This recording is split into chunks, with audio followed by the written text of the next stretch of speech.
Hey guys, I'm very happy to be here. I just want to say one thing. I go into the octagon to knock people out. That's what I like to do. When I don't knock people out, I don't even sleep well at home. It's unfinished business if I win by decision. So I go into the octagon to do one thing, to knock my opponent out. And that's what I'm gonna do. Don't forget how to tap during the trainings as well. We spoke with you backstage and you said everyone knows what you're gonna do. You're gonna shoot and get the takedown. It could be in the first round, it could be in the fourth round. We asked this to Ruffy. He said he's going for the knockout. You're going in there to hold him. What is your response to Mauricio Ruffy? I mean, he can think whatever he wants. He's gonna do his job, I'm gonna do my job. But I can knock out and I can wrestle and I can choke, but he has only one weapon, knocked out. So I have more weapons. I can wrestle and I can choke him and I can knock him out. So First the fight was Charles, co-main event 5 rounds, and then I went for my training camp, and then they in 2 weeks after when I was in the mountains, they called me and said we got a new name for you. It's Ruffy. I said, okay, no problem. So because I don't want to pull out and wait for the Charles, because LA 5 rounds, you know, it's a big card, and I have not fought long time, and I need this fight. So it's bullshit. Yeah. I don't believe on the things, and when someone says he's in your head, is that for me it's not working. Even like with Hooker, we had a beef before the fight, and on the press conference, on the weigh-ins, and then during the fight I was so calm. So fight is different, the press conference is different. They told me a couple options. If he retired, still I'm gonna fight for the title if he's gonna be there beginning of the next year. But like right now it's too soon to talk about that. We gotta take care of the business September 19th, and then after that talk about title fight. So it's easy that you know already who you're fighting with. Striking wise, Ruffy is way better on the striking, only grappling better. On the grappling I got better, so Oliveira to submit me, there is no chances. But that's an exciting fight. What's the other one? Ruffy versus Arman Tsarukyan. I'm pumped. It's about time. They gave Arman, you know, you say he was streaming so much. I don't blame him. Yeah. I mean, he got nothing better to fucking do. Time. Yeah, make money. But yeah, I think this fight I'm excited for because artistically, I am a big fan of Ruffy. As a person, he's a great guy. So yeah, like the way he moves, the way like he's so relaxed. Yes, he's got that style. Like his arms are just, you know, like Ruffy. Sorry, Luffy from One Piece. But he's got the ball and chain style, I call it. Whereas his arms are like chains and then just cannonballs at the end of them. The way he whips it and his evasiveness, the way he looks away from shots. Mixed martial arts. This is artistry, and I'm a big fan of the art. So yeah, but also Arman, a guy that I think should have probably fought Gaethje, but again, he's been having issues with the UFC. Yep. So yeah, he's taking time off, but now he gets to fight and showcase why he's one of the best. And I always think of Arman as a wrestler, but you forget how good his striking is. Yeah. Because I think the last time he fought, he threw an axe kick. He said and I remember thinking like, when the that was an axe kick. Let me ask you something. Yeah. Like he threw an axe kick, and I was like, when did he fucking? Because he gets up there as well with the hammer down. So yeah, that's an exciting fight. I'm going for my boy Arman. When he wins a fight, I'm going for my boy Ruffy. Okay, here we go.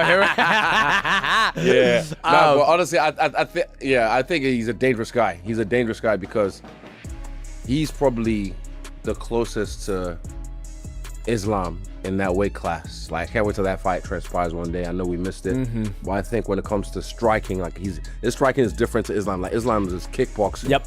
Very technical. I think Arman has got nice boxing, good kicks as well. Yep. But his kicks are flashy. Yep. Like also like, you know, just sharp kicks. So, but I would say Ruffy moves better. But Ruffy moves better on the feet. That's one thing that Arman's gonna have to solve. Footwork. But distance. He's gonna need the distance. Yes. That's the thing. Ruffy's, you know, that's the thing. If you give him space, that's how it works. Yep. So Arman is probably going to close the distance ASAP. Yeah. Just like what BSD did to Ruffy, right? He was able to weather the storm, get across the void, and get on him and just wear on him. And I think Arman has that in his arsenal. So that's what I would do. I would just copy what BSD did. Like, we're going to do this, but 10 times better. Yeah. And he has the capabilities too as well, because he can stay way out. And then when he's ready, stay right there, stay engaged. And then, yeah. And then we'll see. Arman Tsarukyan versus Mauricio Ruffy is positioned at a crucial moment for the lightweight division. Islam Makhachev is the champion. The contender pool is developing but still consolidating. Arman has been absent. Ruffy has been building. This fight determines which one moves into position for the next title sequence.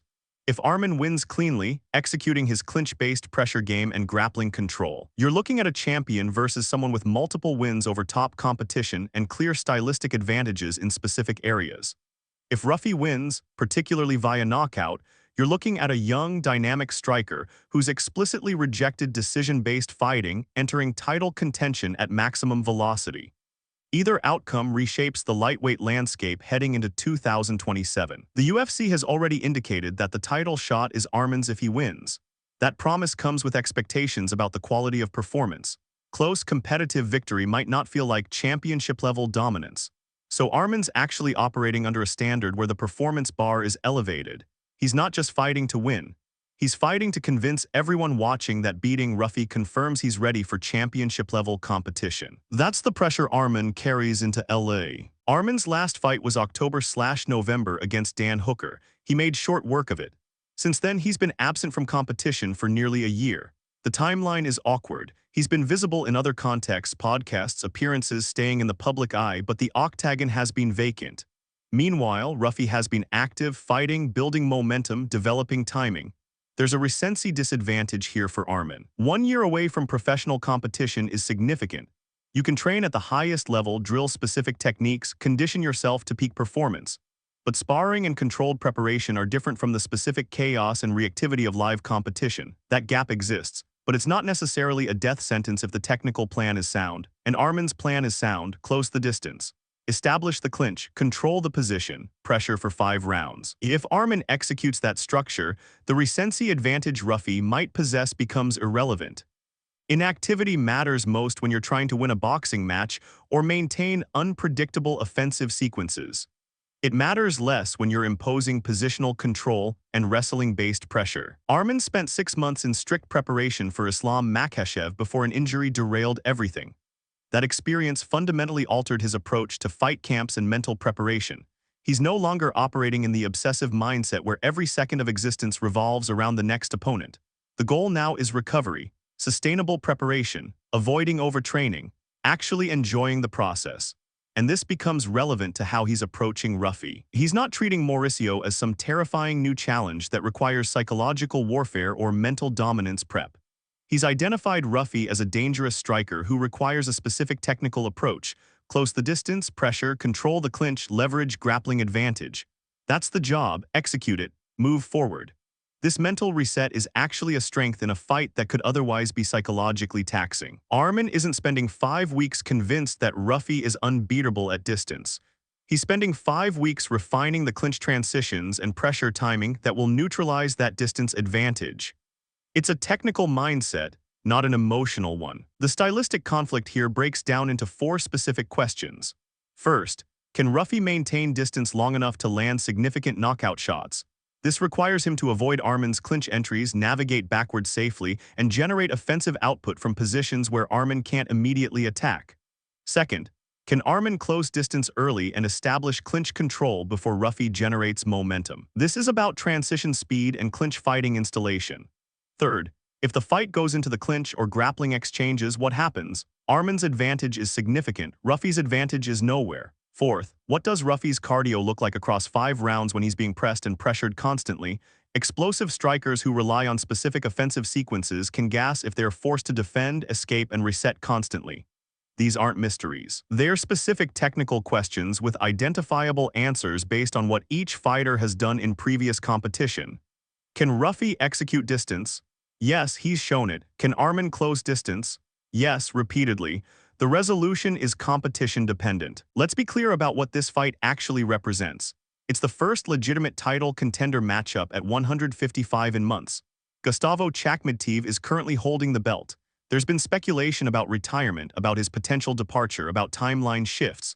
None of that is settled. But what is settled is that winning UFC 331 earns the victor a position at the very top of the division. For Arman specifically, it's the promised title shot. For Ruffy, it's an overnight elevation into legitimate contender status. You don't get fights like this at lightweight often. Fights where the winner is immediately positioned for championship opportunity. The stakes being this explicit, this immediate, changes how both fighters approach the entire event. Arman isn't looking past Ruffy to some future fight. This is the hurdle that separates him from the championship fight he's been chasing. Ruffy isn't fighting for staying active or building a name. He's fighting for immediate relevance at the highest level. That context permeates everything: camp intensity, technical preparation, decision-making inside the octagon. Mauricio Ruffy's striking isn't just heavy, it's architecturally different from his competition. Israel Adesanya and Demetrius Johnson watched him and saw something specific: a fighter whose movement is so relaxed and unorthodox that he creates genuine spatial uncertainty. His combinations don't follow traditional angles. His attacks come from unexpected positions. His stance, his arm positioning, his distance management, none of it telegraphs conventional intent. This is the danger zone. Ruffy fights like someone who doesn't operate inside standard striking frameworks. Long combinations, unusual transitions between kicks and punches, the ability to generate power from non-standard positions. He moves like he has no structure, which creates a problem for conventional defensive architecture. You can't react to patterns if the fighter isn't following patterns. That's why distance becomes Ruffy's primary tool. Give him space. And he's working from a playground where your traditional distance management fails. He operates best when he's got room to move, create angles, and generate unpredictable offensive sequences. Here's where the technical counter emerges. Adesanya identified the solution. Arman cannot afford distance neutrality. The strategy, as broken down by multiple analysts, is methodical and unambiguous. Stay at the edge of Ruffy's dangerous striking range until he commits to something explosive: a spinning attack, an overhand combination, a momentum-forward sequence. Once Ruffy commits to that offensive structure and misses, the distance collapses immediately. Arman closes. And once closed, Arman achieves what everyone agrees is his superpower: attachment and pressure. You don't hit people who are clinched to you. You don't create the space necessary for unpredictable angular strikes if you're pressed against an opponent who controls the clinch and positioning. The tactical blueprint here is borrowing from BSD Bilal Shafir. BSD weathered Ruffy's offensive storm in earlier competition, absorbed the initial striking volume, closed the distance through commitment and pressure, and then wore Ruffy down in the clinch and grappling exchanges. The blueprint works. Arman's job is executing it better. One of the consistent underestimations in fighter analysis involves Arman Tsarukyan's striking development. Most casual observers see heavyweight wrestler or grappling specialist and mentally file the striking as secondary. That's an error.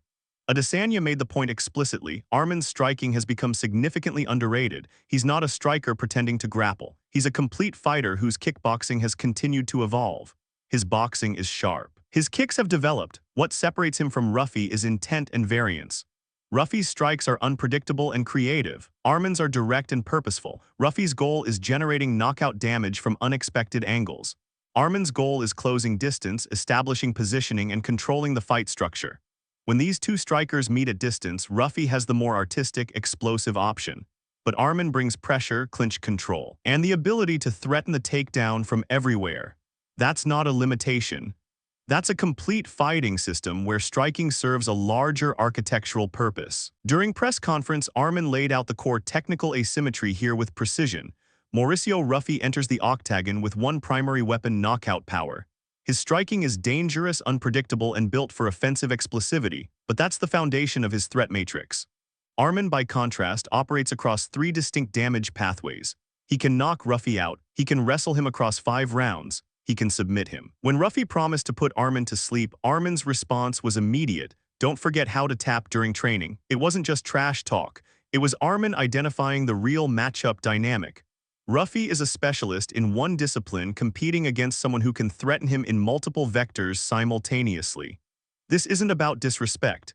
It's about match architecture. Complete fighters with multiple entry points into victory tend to control the outcome against one-dimensional threats. regardless of how sharp that single dimension happens to be. September 19th in Los Angeles isn't just another lightweight bout.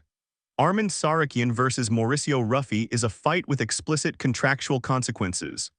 Arman has been told directly by Hunter Campbell himself that beating Ruffy secures his lightweight title shot. No writing necessary, handshake deal, the promise is locked. That context transforms this matchup from a regular contender fight into what Arman calls the final obstacle between him and UFC gold. For Arman, this is the fight that ends the waiting.